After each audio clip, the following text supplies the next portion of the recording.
शुभ दोपहर विद्यार्थियों, मैं आपकी संस्कृत अध्यापिका रेणु शर्मा आज फिर से संस्कृत का एक नया अध्याय लेकर आपके सामने प्रस्तुत हूँ। प्यारे बच्चों, आज हम संस्कृत का 12वां पाठ पढ़ेंगे जिसका नाम है विद्याधनम अर्थात विद्या धन। आज हम इस पाठ में विद्याधन के बारे में पढ़ने वाले हैं और विद्या के महत्व के बारे में जानने वाले हैं। प्यारे बच्चों, इस पाठ में विद्या के महत्व के विषय में श्लोक बताए गए हैं। प्रथम श्लोक में बताया गया है कि चोर के द्वारा चुराया नहीं जा सकता विद्या को, और न ही राजा के द्वारा छीना जा सकता है, न भाइयों के द्वारा बांटा जा सकता है और न ही खर्च करने पर घटता है।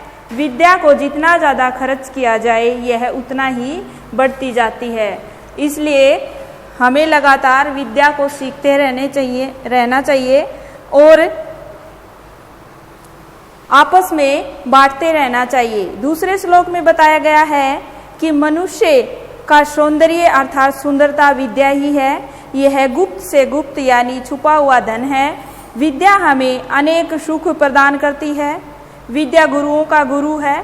अगर हम कभी विदेश जाते हैं तो विद्या ही काम आती है। विद्या सबसे बड़ी देवी है और राजाओं के द्वारा विद्या की ही पूजा की जाती है।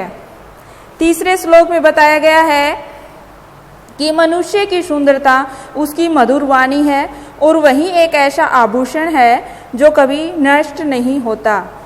अतः मनुष्य का बाजूबंद, चांद के समान चमकने वाला हार, सुगंधित द्रव्य, उसके सजाए हुए बाल सुशोभित नहीं होते। एकमात्र सुंदर वाणी है जिससे मनुष्य सुशोभित होता है। विद्या के द्वारा ही इसे ग्रहण किया जा सकता है। तो चलिए इस अध्याय को पढ़ लेते हैं। इसमें क्या क्या दिया गया है विस्तार से। द्वादश पाठ है, 12वां पाठ है विद्याधनम, विद्या रूपी धन। न का अर्थ होता है नहीं।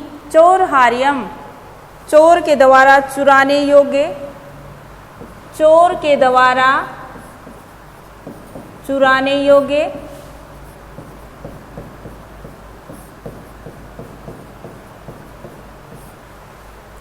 न च का अर्थ होता है और।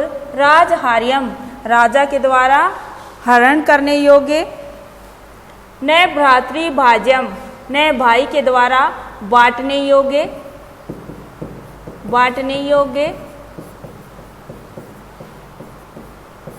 न च भारकारी, और न ही भार बढ़ाने वाली। व्यय करीते, व्यय करने से, खर्च करने से, व्यय होता है खर्च, कृत्य करने से वृद्धत बढ़ती है। एव का अर्थ है ही नित्यम, लगातार।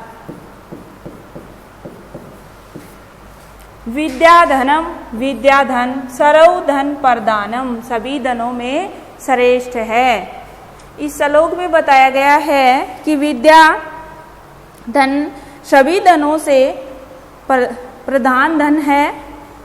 न चोर के द्वारा चुराने योग्य है और न ही राजा के द्वारा छीनने योग्य है। न भाइयों के द्वारा बांटी जाने योग्य है और न ही भार बढ़ाने वाली है। यह खर्च किए जाने पर बढ़ती रहती है। जब तक हम इसकी प्रैक्टिस करेंगे इससे हमें और अधिक जानकारियाँ प्राप्त होंगी और हमारी विद्या है वो, विद्याधन है वो बढ़ता रहेगा। अर्थात खर्च करने से ये बढ़ती रहती है। आगे है विद्या नाम नरस्य रूपम दीकम परछन गुप्तम धनम। विद्या, विद्या नाम, विद्या धन, नरस्य मनुष्य का, रूपम दीकम परछन गुप्तम, परछन गुप्तम होता है गुप्त से भी गुप्त, गुप्त से भी गुप्त।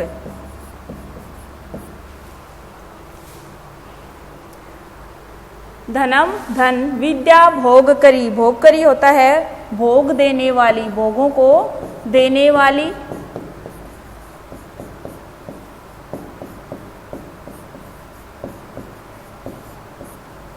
यश यश यश सुख करी सुख देने वाली। विद्या गुरु नाम गुरु, विद्या गुरुओं की भी गुरु है।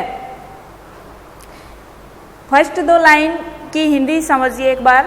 विद्या नाम नरस्य, विद्या मनुष्य की सबसे अधिक छुपा हुआ धन है, गुप्त से भी गुप्त धन है। विद्या मनुष्य का गुप्त से भी गुप्त धन है।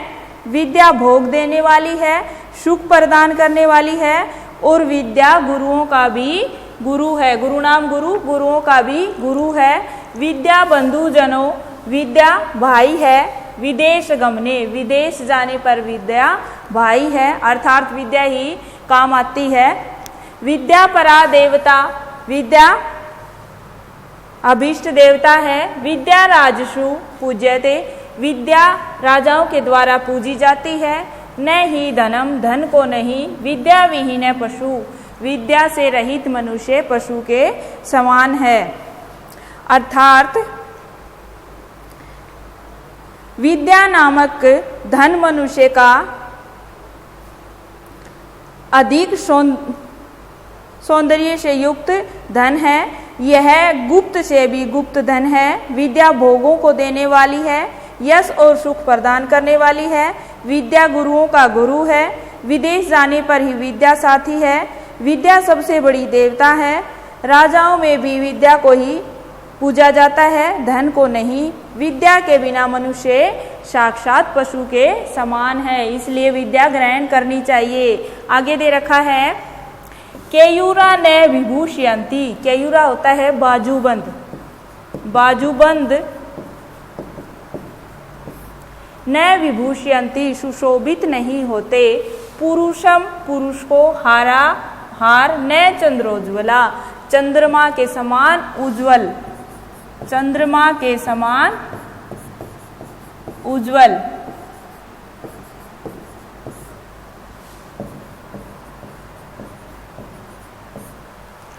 न स्नानम न विलेपनम, न ही स्नान सुगंधित द्रव्य से विलेपन होता है, सुगंधित द्रव्य से युक्त स्नान।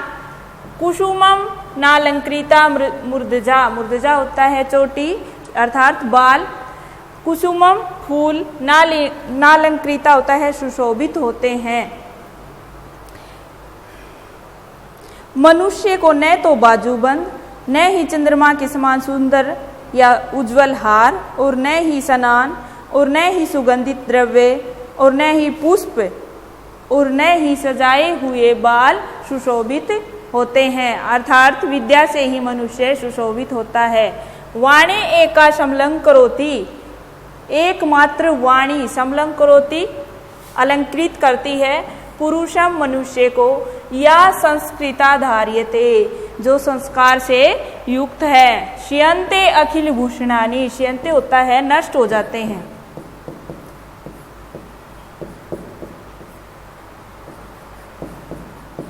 अखिल होता है संपूर्ण, भूषणानि आभूषण, सततम वाग भूषणम भूषणम, सिर्फ वाणी ही एकमात्र रहती है। सभी प्रकार के जो आभूषण है वो नष्ट हो जाते हैं, सिर्फ वाणी ही जो संस्कार से युक्त है वही मनुष्य को सुशोभित करती है और वही शेष रहती है।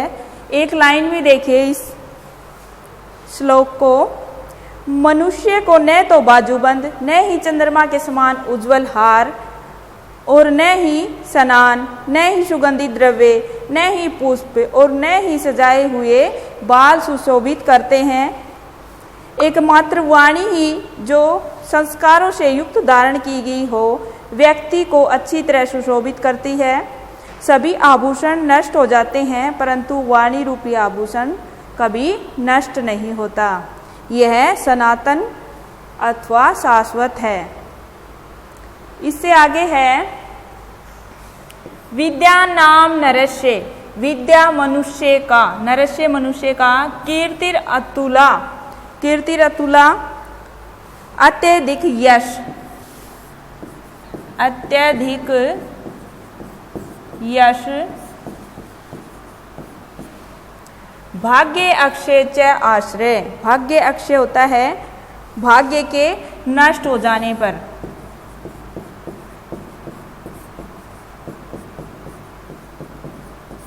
नष्ट हो जाने पर च आश्रय है, धेनु काम दूगा, और सभी इच्छाओं को पूरा करने वाली धेनु होती है गाय। रतिश्च विरहे, विरह में रति, नेत्रम तृतीयम च सा, तृतीयम नेत्रम तीसरा नेत्र या तीसरी आंख, च और वह, सा का अर्थ होता है वह कौन? विद्या। विद्या मनुष्य का अत्यधिक यश है, भाग्य के नष्ट हो जाने पर सहारा है, इच्छाओं की पूर्ति करने वाली गाय अर्थात कामधेनु है, वियोग की दशा में प्रेम है, और तीसरी आंख है। सत्कार यत्नम कुलस्य महिमा रत्नैर्विना भूषणम, तस्माद् अन्य उपेक्षे सर्व विषयम विद्याधिकारम कुरु।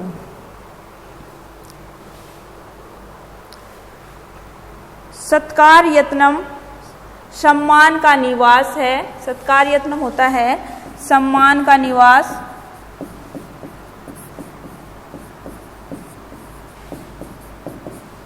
कुलस्य कुल,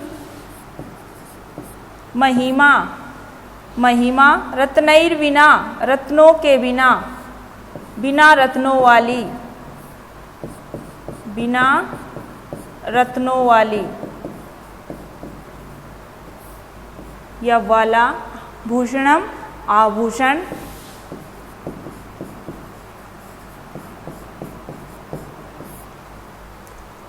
तस्माद् अन्य उपेक्षे सर्व विषय विद्या अधिकारम कुरु। सर्व विषय होता है सभी विषयों को छोड़कर,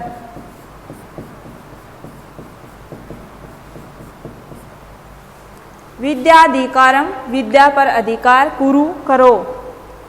सत्कार यत्नम सम्मान का निवास है, कुलस्य महिमा कुल की महिमा है, और बिना रत्नों का आभूषण है। रत्नैर्विना भूषणम, बिना रत्नों का आभूषण है। इसलिए तस्मात् होता है इसलिए, अन्यम उपेक्षे अन्य सभी को छोड़कर, उपेक्षे छोड़कर, सर्व विषयम विद्याधिकार कुरु, सभी विषयों को छोड़कर विद्या पर अधिकार करे, अर्थात विद्या को पाने की कोशिश करें। इसके बाद है शब्दार्था। शब्दार्थ हैं जो कठिन शब्द होते हैं पाठ में, वो दिए गए हैं, एक बार उनको पढ़ लेते हैं। चोर हार्यम, चोर हार्यम होता है चोरों के द्वारा चुराने योग्य, चोर हार्यम होता है चोरों के द्वारा चुराने योग्य। राज हार्यम, राजा के द्वारा छीनने योग्य। भ्रातृभाज्यम, भाइयों के द्वारा बांटने योग्य। भारकारी, भारकारी होता है भार बढ़ाने वाली। परछन गुप्तम, अत्यंत गुप्त। भोगकरी, भोगकरी होता है भोग का साधन उपलब्ध कराने वाली। परा, सबसे बड़ी। राजसु, राजाओं में। केयूरा, केयूरा होता है बाजूबंद, जो बाजू में पहना जाता है, वो एक तरह का ये लगा लो आप आभूषण होता है बाजूबंद। चंद्रोज्वला, चंद्रमा के समान चमकदार, जो चंद्रमा के समान चमकदार होता है ऐसा आभूषण। विलेपनम, शरीर पर लेप करने योग्य सुगंधित द्रव्य। चंदन, केसर या जैसे आप परफ्यूम वगैरह लगाते हो उसी के बारे में बताया गया है, ये होता है विलेपनम। नालंकृता, नहीं सजाया हुआ। मूर्धजा, वेणी या चोटी। वाणी एका, एकमात्र वाणी। समलंकृति, अच्छी तरह से सुशोभित करती है। संस्कृता, संस्कार युक्त। धार्यते, धारण की जाती है। शियंते अखिल भूषणानि, संपूर्ण आभूषण नष्ट। शियंते का अर्थ होता है नष्ट, और अखिल होता है संपूर्ण, और भूषणानि होता है आभूषण। फिर है शियंते प्लस अखिल भूषणानि, ये संधि विच्छेद कर रखा है, पूरा वर्ड लिख के उसका संधि विच्छेद है। इससे आगे है भाग्य अक्षय। अच्छे दिन बीत जाने पर या भाग्य नष्ट होने पर। आश्रय सहारा है। काम दुगा इच्छा अनुसार फल देने वाली गाय।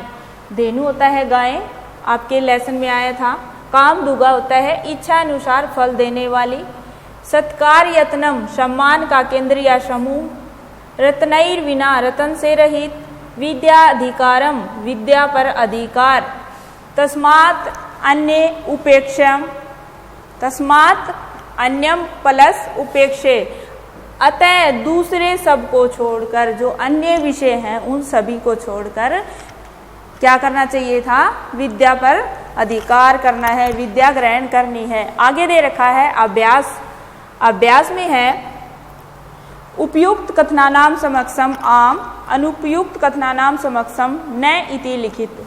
जो उपयुक्त कथन है उनके आगे, उचित कथन है उनके आगे आम लिखना है। आम का अर्थ होता है हाँ, और जो अनुचित है उनके आगे न लिखना है। विद्या राजसु पूज्यते, विद्या राजाओं के द्वारा पूजी जाती है, तो ये सही बात है, इसमें क्या आ जाएगा, आम। फिर है वाग भूषणम भूषणम न, वाणी का भूषण, वाणी का जो आभूषण है वो आभूषण नहीं है, तो ये गलत बात है, यहाँ क्या आ जाएगा, न आ जाएगा। फिर है विद्या धनम सर्व धनेषु प्रदानम, विद्या धन सभी धनों में सबसे प्रधान है, सर्वश्रेष्ठ है, तो ये सही बात है, इसमें आम आ जाएगा। उसके बाद है विदेश गमने विद्या बंधु जन न भवति, विदेश गमने, विदेश जाने पर विद्या भाई नहीं होती। तो हमारे चैप्टर के अकॉर्डिंग क्या आया था कि विदेश जाने पर विद्या ही भाई है या बंधु है, तो यहाँ न लिख रखा है, इसलिए यहाँ क्या आ जाएगा, न, नहीं, क्योंकि विदेश जाने पर विद्या भाई होती है। सर्वम विहाय विद्याधिकारम कुरु, सभी को छोड़कर, सभी विषयों को छोड़कर विद्या पर अधिकार करे, तो इसमें क्या आ जाएगा, आम। ये सही बात है। आगे दे रखा है अधो लिखिता नाम, अधो का अर्थ होता है नीचे, लिखिता नाम लिखे गए पदों, पदानाम पदों को या शब्दों को, लिंगम लिंग, विभक्ति विभक्ति, वचनन च और वचन लिखे, जो नीचे लिखे गए हैं उन शब्दों के लिंग विभक्ति और वचन लिखने हैं। सबसे पहले दे रखा है नरस्य।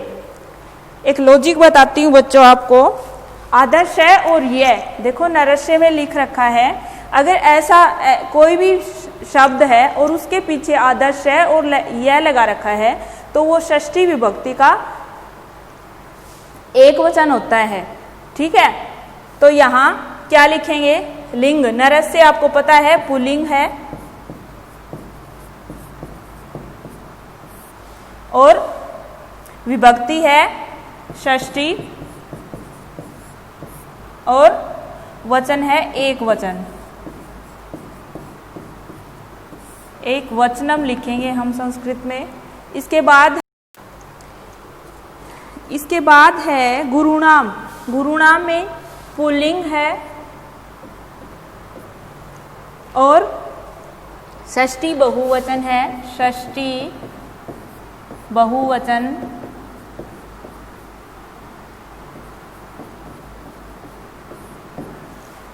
नाम, अगर किसी शब्द के पीछे लास्ट में नाम या नाम दे रखा होता है ना, तो उसमें षष्ठी बहुवचन होता है, ये आप याद रखेंगे।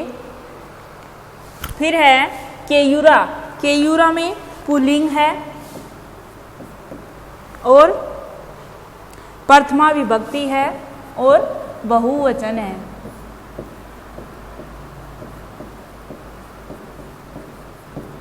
उसके बाद है कीर्तिम। कीर्तिम स्त्रीलिंग शब्द है। द्वितीया है विभक्ति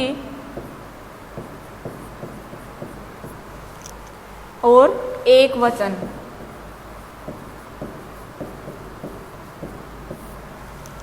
फिर है भूषणानि, ये नपुंसक लिंग शब्द है, निर्जीव चीजों को रखते हैं हम नपुंसक लिंग शब्दों में। फिर है द्वितीया, द्वितीया विभक्ति है और बहुवचन है इसमें। आगे दे रखा है श्लोक अंशान योजयत। आपके पाठ में आए थे श्लोक, उनको मिलान करना है आपको। विद्या राजसु पूजयत न ही धनम, इससे आगे आ जाएगा विद्या विहीन पशु। फिर है केयूरा विभूषयन्ति पुरुषम हारा न चंद्रोज्वला। फिर है न चोर हार्यम न च राजहार्यम न भ्रातृभाजम न च भारकारी। फिर है सत्कार यत्नम कुलस्य महिमा रत्नैः बिना भूषणम। फिर है एक ही रह गया लास्ट में, वाणी का शमलं करोति पुरुषम या संस्कृता धार्यते। एकमात्र वाणी ही है जो संस्कार से युक्त हो, वही मनुष्य को अलंकृत करती है। एक पदेन प्रश्न नाम उत्तराणी लिखित, ये आप अपनी जो PDF भेजी गई है उससे कर लेंगे, क्वेश्चन आंसर हैं। इसी के साथ हमारा ये अध्याय कंप्लीट होता है। मैं उम्मीद करती हूँ कि आपको ये अध्याय बहुत अच्छे से समझ में आ गया होगा।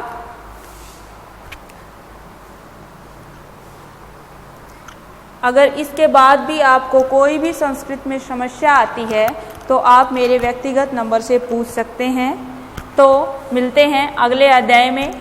आप सभी का बहुत बहुत धन्यवाद।